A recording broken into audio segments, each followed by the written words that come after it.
السلام عليكم ورحمة الله وبركاته، أهلا بكم فيديو جديد وأخبار عن التشعيب للسنين القادمة إن شاء الله، سواء يكون في علم علوم وعلم رياضة ولا أدبي بس وعلمي بس. دكتور طارق شوقي في المؤتمر اللي عمله من أيام أو من ساعات قال فيه إن الطلاب بالثانوية العامة اللي هم 2022 2021 اللي هو الدفعة الحالية اللي بقوا في تالتة ثانوي خلاص، يعني اللي طلعوا من تانية بقوا في تالتة، اللي لسه هيبدأوا تالتة السنة الجاية إن شاء الله.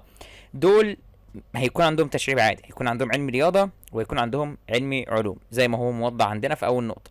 سوف تظل على النظام الحالي.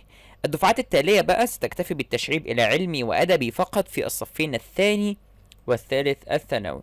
يعني دلوقتي لو أنت في تانية ثانوي وطالع تالتة، انت هتبقى تشريبك عادي. لكن السنه الجايه بقى، السنه الجايه لو انت دلوقتي كنت في اولى وبقيت في تانية، ولسه السنه الجايه ان شاء الله والسنه اللي بعدها يعني هتكون في تالتة، فانت هتكون علمي بس وادبي بس، مش هيكون في علم رياضه وعلم علوم.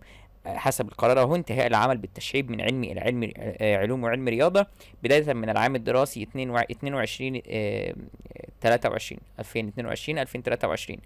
قالك سيتم إعادة توزيع خريطة المنهج كي تتناسب مع هذا القرار. يعني الطلاب دايما كانت بتقول طب احنا هنذاكر ميكانيكا واستاتيكا وأحياء وجيولوجيا وكل الحاجات دي كلها مع بعض ازاي؟ يعني ازاي كل المواد العلمية دي كلها مع بعض؟ فقال لك لا، احنا هنعيد توزيع خريطة المناهج عشان تتناسب مع القرار ده. هنخففها بقى، الله أعلم.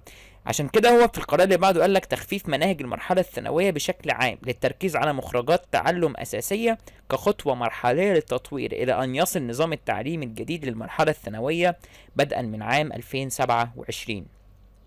يعني المناهج هيتم تخفيفها وهتكون بسيطة وسهلة، عشان اهم حاجه ان احنا نركز على مخرجات التعليم، ما نحشرش شويه دروس وشويه كلام على الفاضي ملوش اي لازمه وانت مش تتعلم منه. اهم حاجه الحاجات اللي هتعلمك فعلا او اللي هتفيدك. فده بناء عليه هيتم تخفيف المناهج، وكمان عشان القرار بتاع العلمي والادبي.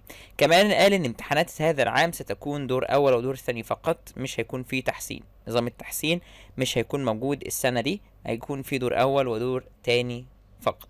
ده كان كل حاجة عن الاخبار بتاعتنا وعن التشريح. فلو انت شايف ان الخبر ده كويس ليك، اكيد انت لو انت لسه طالع تالتة او لو هتخش تالتة السنة دي، فانت اكيد مبسوط من الخبر ده انها بقت علمي علوم وعلم رياضة تاني، مش زي ما هو كان بيقول.